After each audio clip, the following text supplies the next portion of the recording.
Hello, we're going to have a quick talk about Chapter 7. That is our chapter on contemporary realistic fiction. I hope that this is a good experience for you and that you will, as always, learn something new about a particular genre. So, in this case, contemporary realistic fiction is going to be a conversation we're going to have about works of fiction. In other words, it's not a true story, but it could have been. It's a reflection of life as it is lived, or life as it was lived, or life like it could be lived, but it's entirely plausible. If you remember from a distinction we made back in fantasy, we had um, a distinction between science fiction and fantasy, and it sounded a little bit like this definition here about conceivably could happen. That would have been more or less like science fiction. But then, whenever you ventured out into the imaginary realms and things that really weren't there and weren't possible by our definitions right now, then that was fantasy. So this sounds a little bit closer to science fiction in the sense that, well, it could happen, except it's contemporary. It's not futuristic. It's not speculative. It's the here and now, contemporary realistic fiction.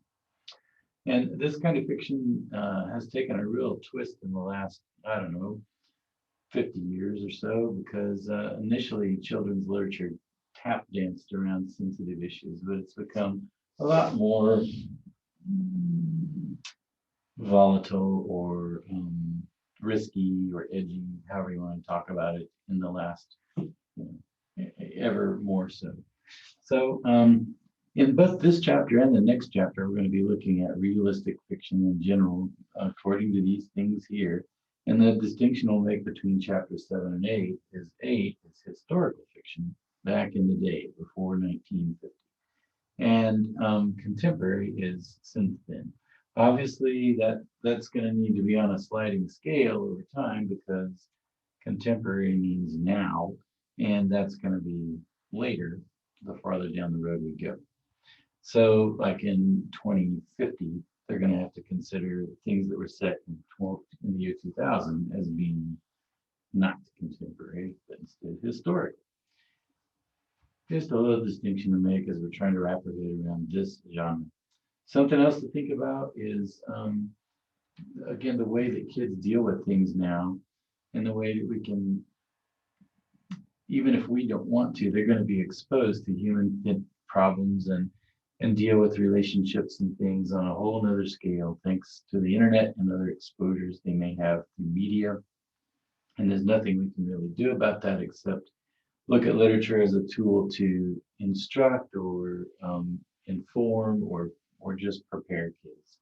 So this kind of literature can really help, enhance and enlarge their frame of reference, give them a point of view they did not have before. And in that regard, unlike poetry, it can really take us places that we have not yet been. So it can give us new exposures before we've been there. Where poetry said imagery at least is lost unless the person has had that experience, then they can't stand to re-experience it just from words alone. But in this genre, it goes back to the idea of a vicarious experience through some other character other than the reader, him or herself.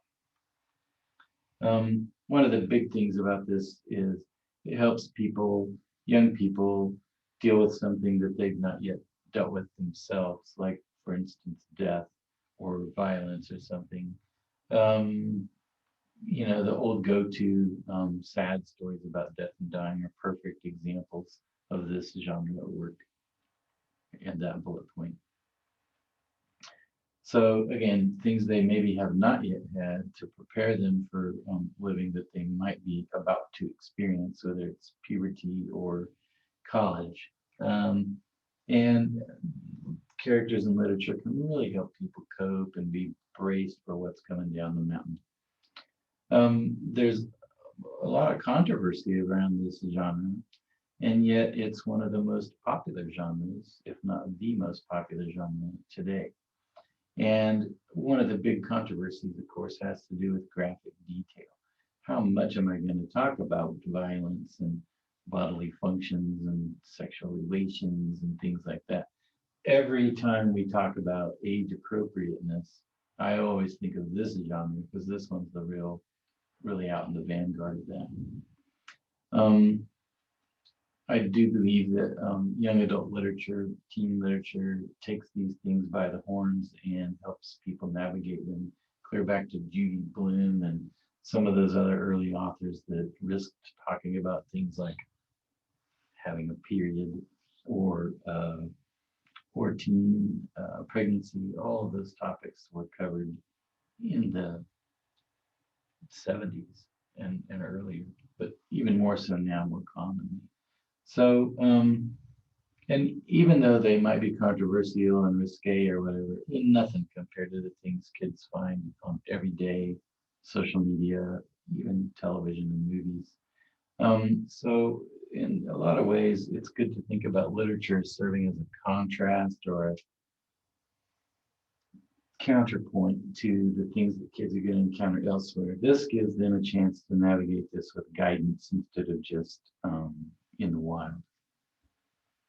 Also, you can find authors that very carefully manage the delivery of things so that it leaves room for those conversations between students and teachers and kids and their parents or mentors or whatever. So whenever there's that room for conversation and not the sensationalization, and not that the tendency to sensationalize things, then it's a better experience with quality literature than I would suggest other media. So there's a lot of things that can happen in any genre.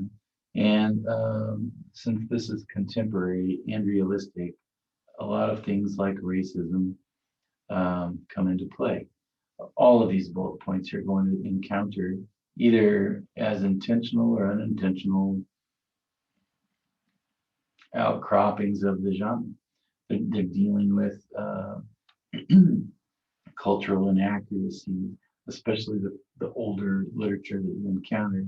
You know, if you're considering contemporary to encompass the 50s and 60s before the whole civil rights movement had gone very far, then even sexism and racism and so on are real problematic. Another ism that isn't always acknowledged right out of the gate is ageism, where people are neglected or maligned because they're too young or too old for whatever position. In young adult literature, most of the time it's that someone's very young and capable, but they are disregarded because they aren't perceived to be old enough. So at the last point I want to talk about here is ableism. This concept is the newest of the ones on the list, and it's definitely something worth talking about. So let's see if we can get a beat on ableism.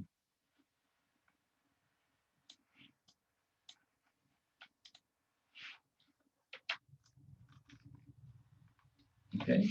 The discrimination of and social prejudice against people with disabilities based on the belief that typical abilities are superior. At its heart, ableism is rooted in the assumption that disabled people require fixing, and it defines people. People are then defined by their disability. So there's on this website, which is accessliving.org, there are some big blatant examples of ableism, everything from the eugenics movement of the 1900s to the mass murder of disabled people in Nazi Germany, to much more subtle things that you and I may have accidentally done. So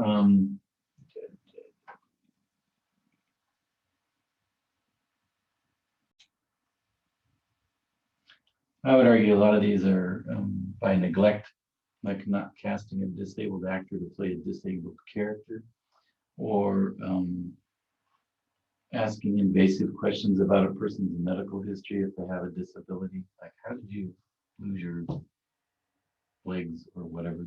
Some of these are issues of sensitivity, and if you talk to people that are blind or quadriplegic or whatever the case may be, they might or might not have individual personal issue with this. That's the same sort of a thing as individuals' sensitivity to any of those other isms we were talking about. Some people may just as well laugh at themselves if they're 70 years old and sometimes the butt of jokes or whatever. But that, whether or not they do that, doesn't have anything to do with how sensitive or cautious we might be in our approaches to people that are older or of a different race or culture or level of ability. So what I wanted to show and share from this website was this listing of microaggressions.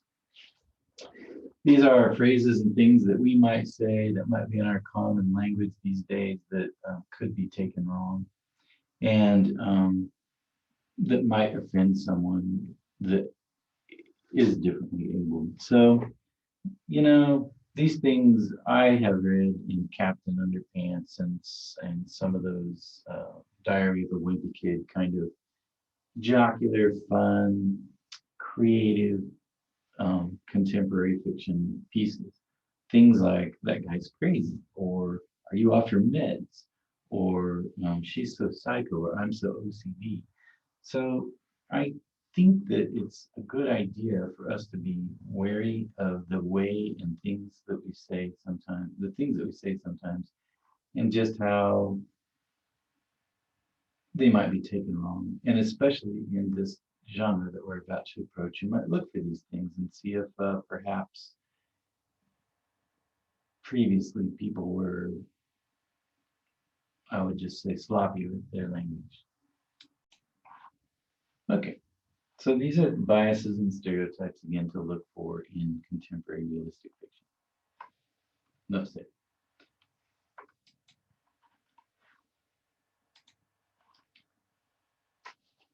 This is pretty much just a thought question for you. To what degree or in what way would contemporary realistic fiction be effective in the classroom? I would offer a couple of things. Again, you're going to have that student that just doesn't truck with fantasy or poetry or whatever, but they might have a better encounter with this genre. So it's worth thinking about trying to find works that work for the difficult reader. Always be mindful of the sensitivity of the reader and the parent and so on, and try to navigate those waters and find works that work for the individual.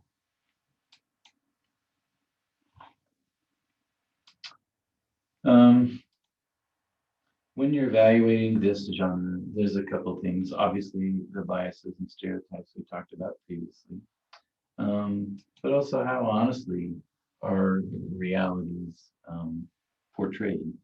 And does it really look at issues of growing up in today's world, in other words, contemporary realistic fiction?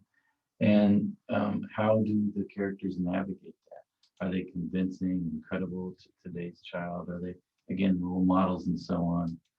Does the author avoid all those ugly stereotypes we talked about previously, but even sometimes more subtle ones that might slip in and be bothersome for a kid growing up? This is my favorite slide, and it's the last slide, and it's just a quick conversation about the types of realistic fiction, contemporary realistic fiction you're going to encounter. Humorous stories, like I already mentioned, are very, very popular with especially like middle school kids these days.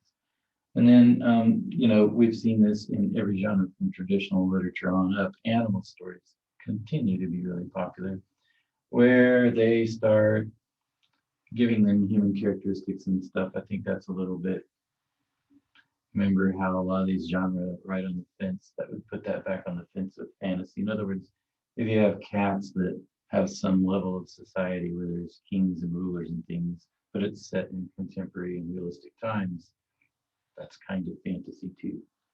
But this one is a really, really popular one. Sports stories where people have big heroes to pursue and to adore and to model after. And then, as I just mentioned with humorous stories, a lot of those are set in school settings, and they can be lots and lots of fun. And then some of the first of this genre were mysteries, like the Hardy Boys and